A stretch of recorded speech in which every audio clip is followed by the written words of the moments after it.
Bienvenidos al espacio de entrevista de Informa TVX. Hoy tenemos un tema muy importante para poder charlar, para poder analizar a 23 años de la firma de los acuerdos de paz en nuestro país. Rubén Zamora, embajador de El Salvador ante las Naciones Unidas, ya me acompaña y estaremos conversando sobre este importante tema para analizar cuáles son esas deudas sociales que también dejan los acuerdos de paz a más de 2 décadas de haber sido firmados. Y hablemos de eso, y es que más de 70.000 personas fueron asesinadas y alrededor de 5.000 desaparecidas durante el periodo del conflicto armado. La exclusión social y política ante la opresión de un poder conservador fueron justificados como las causas de una guerra que se extendió por más de 12 años. Finalmente, un 16 de enero de 1992, tras un extenso periodo de negociaciones entre la guerrilla del FMLN y el gobierno de Alfredo Cristiani, se logró un acuerdo de paz ante el país y ante la comunidad internacional. Han pasado más de 2 décadas y a pesar de los avances institucionales, aún existen una importante deuda con la sociedad en resolver demandas básicas como la seguridad pública, la educación y la vivienda digna. Para analizar la herencia a 23 años de los acuerdos de paz, me acompaña Rubén Zamora, político salvadoreño y, como hemos dicho, embajador de El Salvador ante las Naciones Unidas, a quien me da muchísimo gusto recibir en este espacio de entrevista. Embajador, bienvenido. Cuánto gusto, Saúl, y muy buenos días a todos los televidentes. Muy bien. Embajador, yo quiero que vayamos analizando, tal como lo hemos señalado en la introducción, los avances y también las deudas que nos dejan esos acuerdos de paz. Quisiera que podamos ir desde lo general a lo específico. Lo primero que quisiera escuchar de su parte es ¿qué nos heredan esos 23 años de acuerdos de paz en El Salvador? Pues yo creo que sí nos heredan avances en el campo político muy importantes, sobre todo para los que vivimos la época anterior, ¿verdad? La diferencia es fundamental en el campo político. Primero, el nivel de respeto a los derechos humanos es cualitativamente superior ahora, no es perfecto, pero es superior a como era antes de los acuerdos de paz. En segundo lugar, un problema que habíamos arrastrado por 60 años de control del estamento militar sobre la vida política del país ha desaparecido. Ahora tenemos una Fuerza Armada profesional que cumple con su misión y que incluso está yendo ya a misiones de paz de Naciones Unidas, ¿verdad? En tercer lugar, tenemos una institucionalidad política mucho más desarrollada. En términos electorales es mejor ahora de lo que era antes, aunque ya durante la guerra había empezado ciertas reformas electorales de carácter secundario, ¿verdad? Y en general, en términos de libertad de prensa y de libertades individuales, el país es hoy mejor de lo que era antes. Embajador, usted cuando dice que existen avances institucionales, por supuesto que no podemos dejar de lado reformas que incluso vamos a comenzar a vivir como salvadoreños en estas próximas elecciones. Ha existido en los últimos años una reforma de carácter electoral profunda, un voto por rostro, un voto por candidatos no partidarios, recientemente el voto cruzado, consejos municipales plurales. Es decir, ¿esas reformas han sido garantías para tener un país más democrático hoy en día? ¿Cómo ve? Yo creo que la mayoría de ellas han sido un avance o son un avance, y en ese sentido hay que rendirle agradecimiento a la Sala de lo Constitucional, porque ha sido a través de ese vehículo que se ha impulsado este tipo de, dijéramos, avances. Sin embargo, las últimas cosas, como por ejemplo todo lo del voto cruzado y todo eso, a mí me parece que la Sala de lo Constitucional ya se salió del huacal, para ponerlo en términos claros. Nos manda una resolución, por ejemplo, diciendo de entrada que lo haga la Asamblea, pero si no lo hace la Asamblea, que lo haga el Tribunal Electoral. Eso está absolutamente en contra del texto de la Constitución, que señala que las atribuciones de los órganos del Estado son indelegables, y la Sala de lo Constitucional está obligando a una delegación de funciones. Eso me parece a mí que es inconcebible. ¿Ya? Por otro lado, al principio de la sala, en una de las primeras resoluciones, muy positivas por cierto, argumentó de que el voto es indivisible. Y ahora nos mandan, con esto del voto cruzado, una enorme divisibilidad del voto. Porque si usted vota cruzado, le vale para los asientos, si son 24 diputados por el departamento, le vale un 24avo al partido.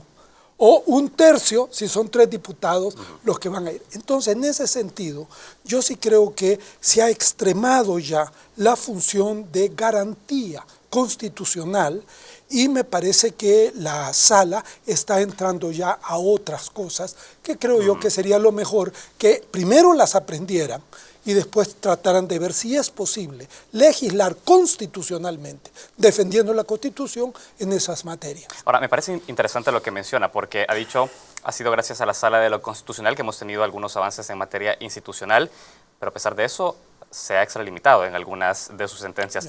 Es decir, que ese tipo de avances establece también límites sobre lo que se debe legislar, embajador Zamora. Claro, es que la Sala de la Constitucional no puede legislar. Eso está prohibido. Correcto. Esa es una facultad exclusiva del Poder Legislativo y no del Poder Judicial. ¿Usted cree que lo ha hecho a la Sala de la Constitución? Yo creo que está entrando ya en materia de legislar que no le competen. Eso es lo que a mí me preocupa, porque una sala que ha significado, yo creo que en su totalidad, un avance sustancial del control constitucional, ahorita, me parece a mí, con estas últimas resoluciones, ya se está yendo más allá de lo que le corresponde.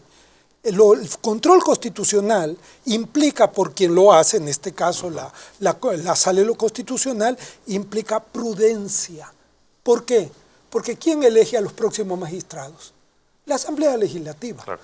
¿Qué va a hacer la Asamblea Legislativa entonces? Asegurarse que no va a tener ningún magistrado en la Sala de lo Constitucional que le pueda decir ni siquiera pío. En otras palabras, la sala termina siendo golondrina de verano. Y a mí no me interesa que esta salga bien o mal. Yo quiero que salga bien. Pero lo que a mí más me interesa es que la constitucionalidad se institucionalice en el país. Y ese es el gran peligro que tenemos en este momento con estas resoluciones. Embajador Zamora, muy claro esa intervención. Yo quiero pasar a un punto. Usted mencionaba, en definitiva, es la Asamblea Legislativa quien elegirá a una nueva Sala de lo Constitucional. Y quiero hablar de los partidos políticos, porque si algo nos dejan también los acuerdos de paz, es la institucionalidad del partido en el gobierno. La guerrilla que se transforma finalmente en un partido político también. ¿Cómo está viendo el comportamiento de los partidos políticos a 23 años de la firma de los acuerdos de paz a propósito de la Sala de lo Constitucional, que ha emanado sentencias para que sean más transparentes, incluso en el uso de sus recursos como institutos? ¿Cómo está viendo esto? Mire, fíjese que ahí hay dos cosas. Primero, una de las debilidades en el campo político de los acuerdos de paz es que no se metieron con el sistema de partidos políticos. De lo único que hablaron era de que el FMLN se convirtiera en partido político, correcto, lo cual era indispensable para que terminara la guerra. Pero nuestros partidos políticos, todos, o casi todos ya, son hijos de la guerra. Arena nace del periodo de luchar contra la subversión, ¿verdad? Y por eso es que hasta en el himno lo pusieron, ¿verdad? Y lo consagraron. El FMLN nació para hacer la guerra. ¿Ya? Por ejemplo, mi partido, cuando nació, primer elemento de su programa era luchar por una solución política al conflicto armado. Entonces, todo en el contexto del conflicto. Todo era en el contexto del conflicto. Cuando vienen los acuerdos de paz, ¿qué es lo que hacen los acuerdos? Trasladan poder de la Fuerza Armada a los partidos políticos, en buena medida. Pero los partidos políticos no los cambió. Ni dio espacio para cambiarlo, ni los partidos se querían cambiar. ¿Qué tuvo que haber sido cambiado? Yo creo que debió de haber sido cambiado no solo las cosas que ahora la Corte está planteando, de exigencia de transparencia y todo, sino la concepción del partido político en nuestro país. Y desgraciadamente en estos últimos 23 años, la institución de los partidos políticos ha entrado en crisis a nivel mundial. No solo en los países subdesarrollados, en los países desarrollados, ve a España, ve a Inglaterra, Alemania, hay una espantosa crisis de los partidos políticos. Entonces nos ha agarrado la situación en doble ola, dijéramos. Por un lado, no corregimos defectos de nuestro propio origen salvadoreño de los partidos, hijos de la guerra, y por otra parte viene toda esta crisis del sistema de partidos políticos.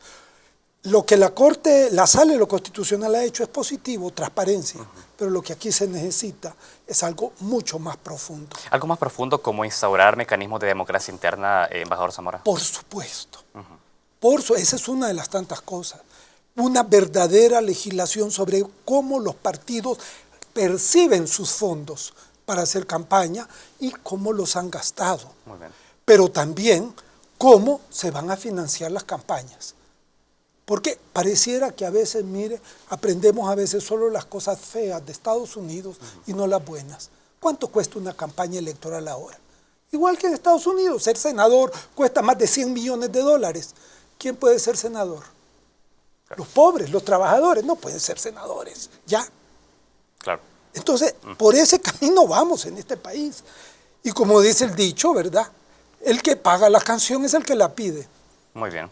Embajador Zamora, bastantes claras sus intervenciones en estos dos temas. Hay algo en específico que me gustaría hacer énfasis en este análisis antes de ir al corte y para comenzar a hablar también de las deudas hacia la sociedad. Y es que en los últimos años hemos visto una sociedad civil mucho más activa y hablando de partidos políticos y representación creo que nos queda muy bien hacer este análisis. Yo quiero conocer cómo está viendo usted a la sociedad salvadoreña. Es una sociedad salvadoreña que está despertando, si se quiere ver en esos términos, una sociedad salvadoreña que está exigiendo más a su clase política, a la situación económica del país. ¿Cómo está viendo esta sociedad civil? Mire, yo creo que hay que verlo por campos. Por ejemplo, veamos sociedad civil. Efectivamente, hoy tenemos una sociedad civil mucho más activa que hace 24 años. ¿Qué cree que ha permitido lograr eso? Los acuerdos de paz, la reforma política que introdujo, de eso no hay duda. Mire, en toda la historia moderna, el desarrollo de la sociedad civil va aparejado a procesos de apertura democrática. ¿Ya? Eso lo puede comprobar usted en todos los países prácticamente que tienen democracia. O sea que en ese sentido, los acuerdos de paz, uno de sus grandes beneficiarios ha sido la sociedad civil. Ya, eso es lo primero. Segundo, yo creo que aquí en esto hay que tener en cuenta una cosa fundamental. La sociedad civil, estamos hablando de sociedad civil organizada, ¿ya? No usted o yo como ciudadano, esa es la ciudadanía, pero la sociedad civil es organización de ciudadanos que no están vinculados, dijéramos, orgánicamente, institucionalmente al Estado. Y allí la sociedad civil no representa, ojo, la sociedad civil expresa los intereses, las preocupaciones del conjunto de la sociedad civil, como quien dice, ve y critica a las instituciones del Estado que no funcionan, pero ellas no representan, porque nadie los ha electo. En ese y sentido, no tampoco responden pueden ante transformar, nadie. digamos, desde No, la institución. son indispensables para que la democracia crezca. Democracia sin sociedad civil viva no es democracia, se convierte en partidocracia. Excelente. Por eso son indispensables, pero tienen que entender su límite. Y su límite es esa. Ahora, para la reforma de los partidos políticos, que yo creo que es una agenda fundamental en nuestro país, allí la única forma no es querer reformar los partidos desde la sociedad civil desde fuera. Y de eso hay mucho aquí en el país. ¿Por qué? Porque los partidos tienen el sartén por la mano. Ya. Mire cuántos salieron electos como diputados independientes. Sí, correcto. Entonces, en ese sentido, tiene que haber, y creo que eso es lo que deberíamos de trabajar en el país, una alianza entre sectores de los partidos que quieren la reforma, y los hay, no solo en uno, sino que en varios, así como hay enemigos de cualquier reforma de los partidos, y sectores de la sociedad civil, para lograr algo. Embajador Zamora, yo tengo que hacer una pausa y quiero que vayamos entrando en el siguiente espacio de la entrevista sobre esas deudas sociales, siempre relacionado con la sociedad civil, por supuesto, que son los que se ven afectados ante las carencias de servicios básicos por parte del Estado salvadoreño. Tengo que hacer esta pausa. A ustedes les agradecemos estar pendientes de esta entrevista. En breve seguimos conversando con Rubén Zamora, embajador de El Salvador ante las Naciones Unidas. Ya regresamos.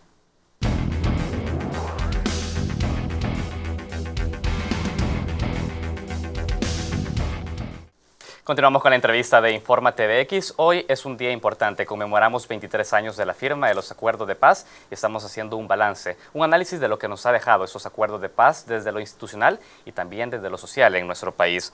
Rubén Zamora, embajador de El Salvador ante las Naciones Unidas y destacado político salvadoreño, se encuentra con nosotros. Embajador Zamora, usted ya hacía un balance bastante completo a nivel institucional. Yo quiero hablar de lo social.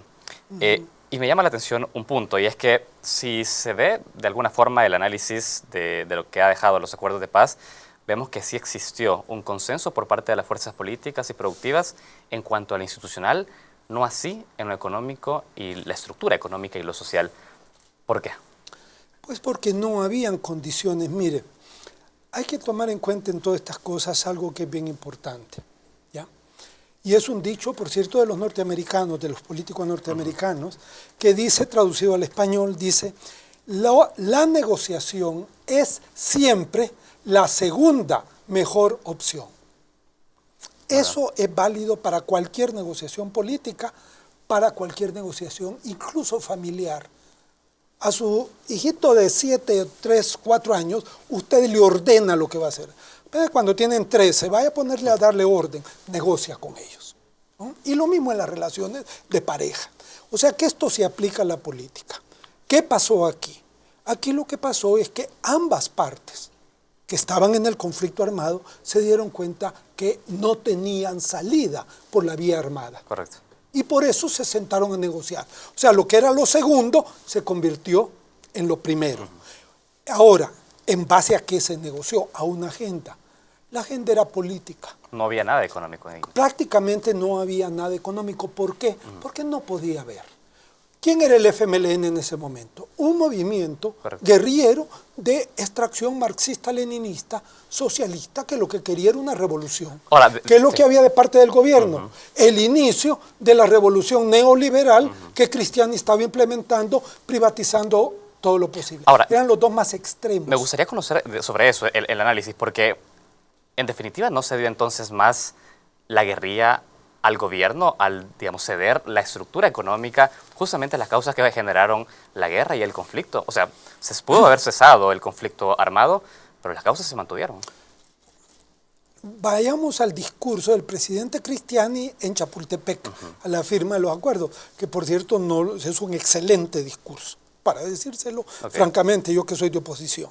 Ahí dice, las causas del conflicto no es una cuestión internacional, o sea, no es un problema de anticomunismo para aquella época. Correcto. Es doble, dice él.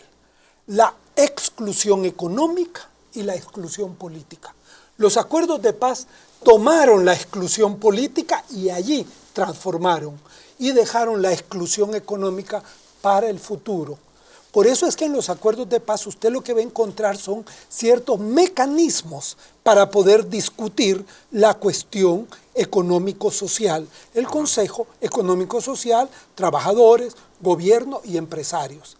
Desgraciadamente, ni el gobierno de Cristiani quería el Consejo, porque estaba imponiendo las reformas neoliberales, ni los sindicatos de aquella época entendieron que se trataba de buscar acuerdos nacionales y no disputas laborales de aumento de salario o de condiciones de trabajo. Y por eso fracasó.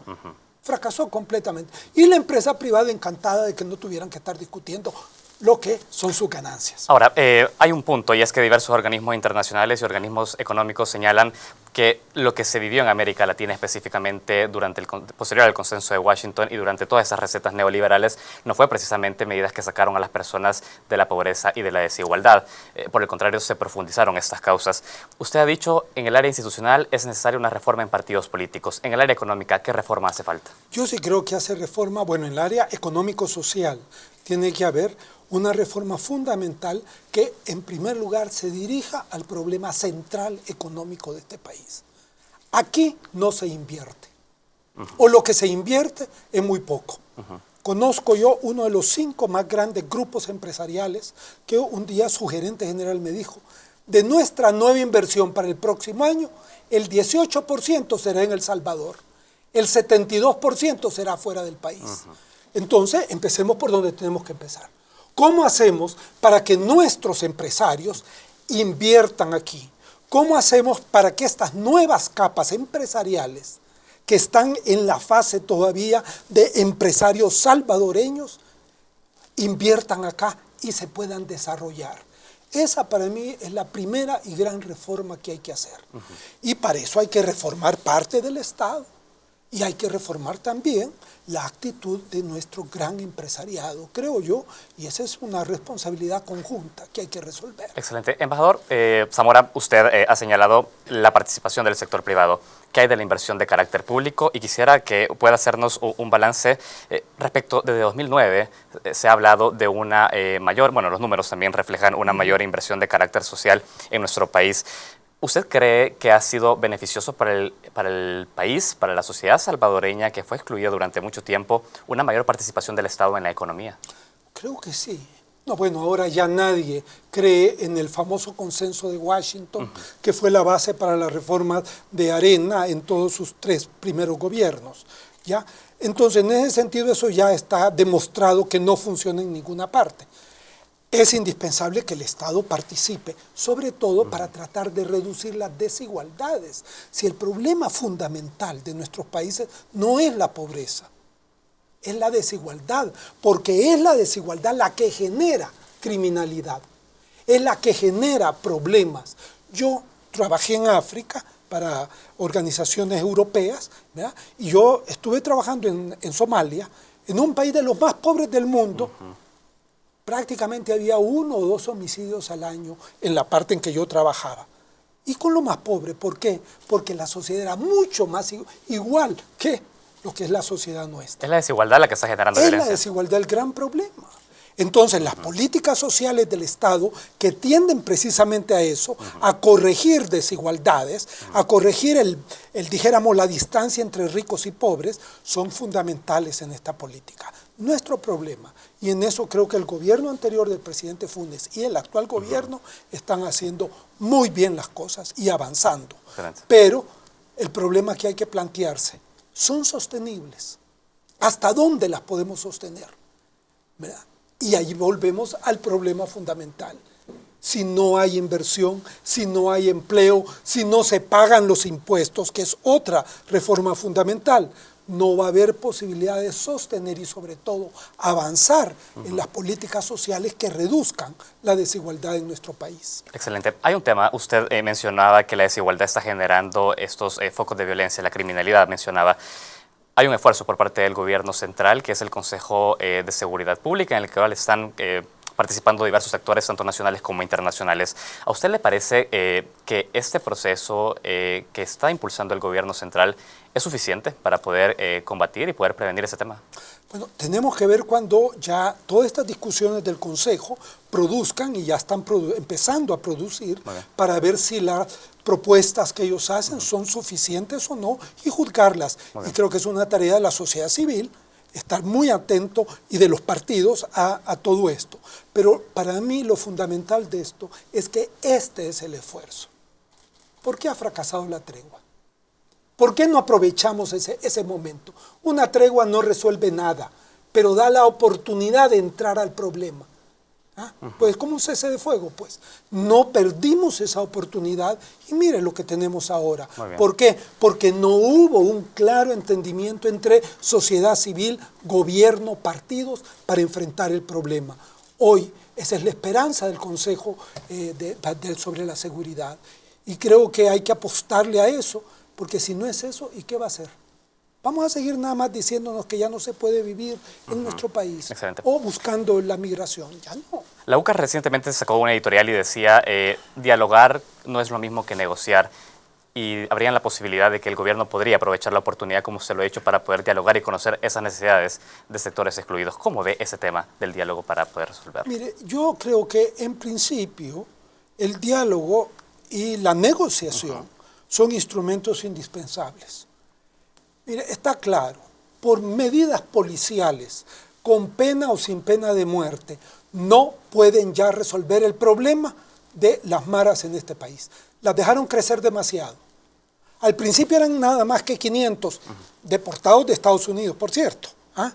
Correcto. Y los dejaron crecer porque la mara ataca al pueblo, no tanto a los grandes, ricos. Eso es la verdad.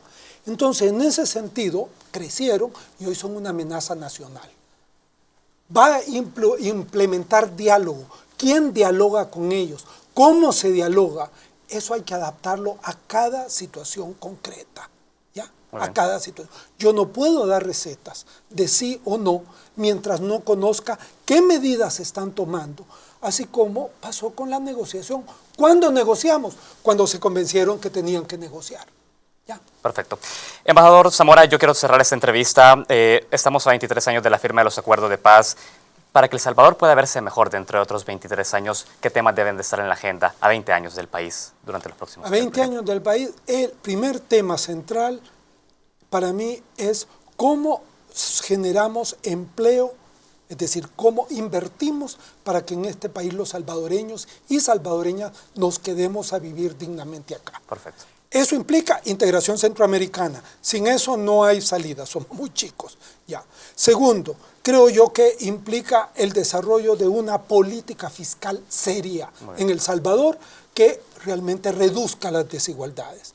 Y tercero, que resolvamos el problema de nuestro sistema de partidos políticos para tener una democracia realmente asentada.